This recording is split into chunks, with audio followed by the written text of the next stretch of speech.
be able to run like before. Foot, what's wrong with you? Why are you in pain? After all, what did I do? I just ran 50, 60 miles a week on you.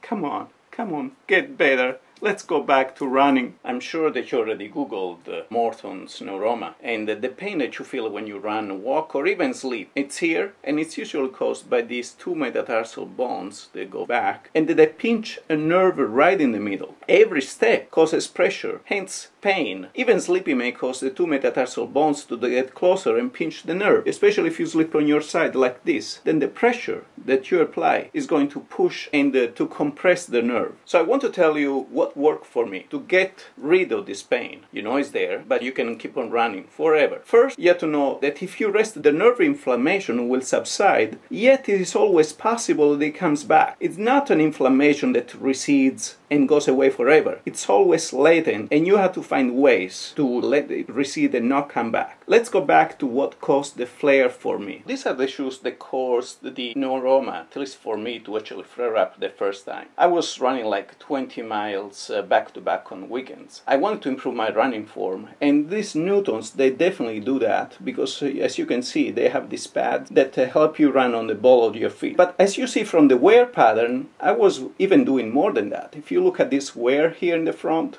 it shows that I was even tiptoeing. And the issue is with the shoe that is kind of the narrow side, as you can see, is that I was pushing forward with my foot and compressing my metatarsal bones, and compressing therefore the nerve. And that's what caused, after a few hundred miles in the shoes, that's what caused the neuroma to flare the first time. By the way, if I do like this, does it remind you ladies of something? Your Manolo Blahnik stiletto. In fact, the Morton neuroma is more common among women that use high-heel shoes. So Drastic Remedies. Disclaimer, I'm not a doctor, these are my conclusions. I apply them to my decision process. You may think differently, or your doctor may think that you are a different case. In any case, I hope that this helps make up your own head. So drastic remedy number one is obviously surgery, right? What do? You cut a chunk of the nerve out, cut your foot in the bottom, or usually it's on the top. They do it on the top. Well, I say, no, thank you. The other thing is injections. There are two kinds of injections. One is the sclerosant, or also alcohol sclerosant injections. I was told by the first podiatrist that a few of them would have killed the nerve without surgery. But the thing is that they also kill the surrounding tissue, so definitely it's not that I would recommend that. And finally, injections of steroids. They are not for curing, but they take away the pain. So the second podiatrist told me though that they erode the surrounding tissue. So no thank you, you don't want to erode this tissue. You'll need it if you keep on running. So what's left? Well, what's left is really living with the Morton's neuroma. You can definitely do that. You can run long distances. You can even be an elite runner with Morton's. So there are 5 remedies that work for me and will likely work for you. So number one thing is the right shoes. You need the shoes with the larger toe box. That's the one certainty. You don't want to have a narrow shoe. So for example, these are 2 shoes I reviewed. These are the New Balance. They come also in 2B, which is the wide side. The Essex also, there are a bunch of shoes from Essex that come in wide sizes. And this is the Ultra that I use on trails together with the Hokas. The concept is that your foot needs to splay. I like that verb. Splay, space for your foot so that you don't compress the metatarsal bones. So stability, yes or no? Do stability shoes help? Keeping your feet aligned can help jerky movements with your metatarsals, but I can't swear by it.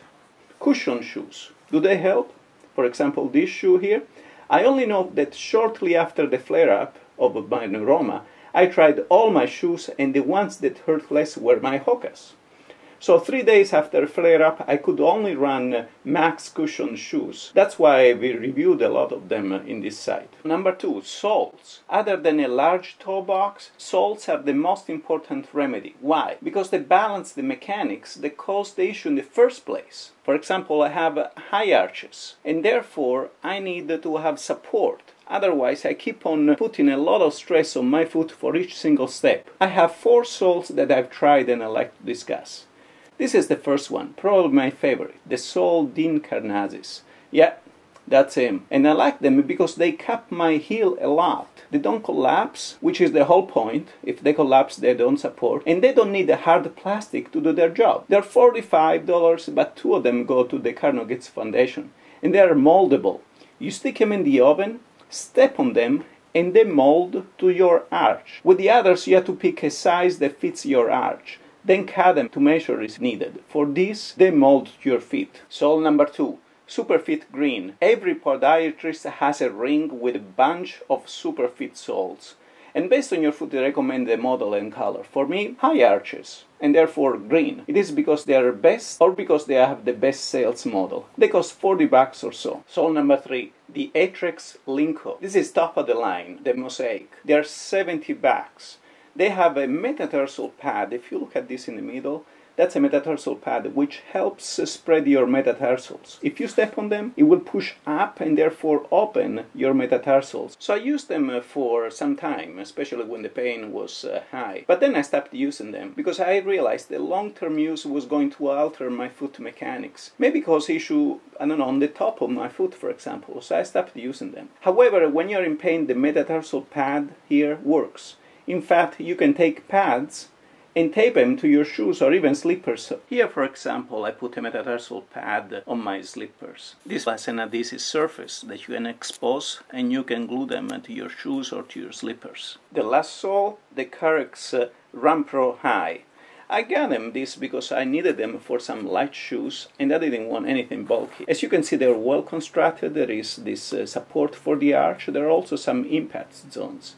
Definitely, I would recommend for shoes that are really light. Number 3, yoga toes or similar. These were recommended by a great runner. When she told me she had a Neuroma, I thought, well, if she runs as much as she can, I can do that too. My lovely wife bought this for me, the Gel Flex toe stretchers. I can put them on, keep them for like 15-30 minutes, and they work. And if you have shorter toes, maybe it would be a little harder. I can even walk in them. And talking about separating your toes, well, you know, there are many ways. For example, you can buy some gel separators or even some earplugs. This is an earplug. They actually plug in between my 3rd and 4th metatarsals here. Put my sock on and I can go running for a long time. I don't feel them. And I think they're actually beneficial because they help not compress again that nerve in the middle of those 2 toes. And now let's talk about things that don't work. One thing that I don't think it works is the KT tape. There is a taping recommended for Morton's Neuroma, and I will explain it to you. I don't think that it makes any difference. Actually, it's counterintuitive what it does. So we'll need 2 strips. One, you take it, a full strip, you make holes for your toes, and then you apply with no stretch on top and bottom. You see the top portion here. This is just to create a surface where to attach the second strip. For the second strip, you stretch it first and you attach it to the bottom. You see the bottom here in this picture. And then you turn the ends and you stick them in with no tension to the top. And so the idea is that when you release it, then the bottom is going to be more compressed. So that's what I don't understand. I'd rather have something that actually stretches the bottom of my foot rather than compressing it. Because if you first stretch the band and then you let it go, it's going to compress the bottom of your foot.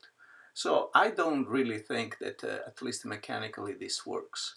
By the way, that's when I found out and I realized that I could use my earplugs in the middle of the 2 toes so that I could actually have some cushioning in between. And then ultrasound. I got this for around $150.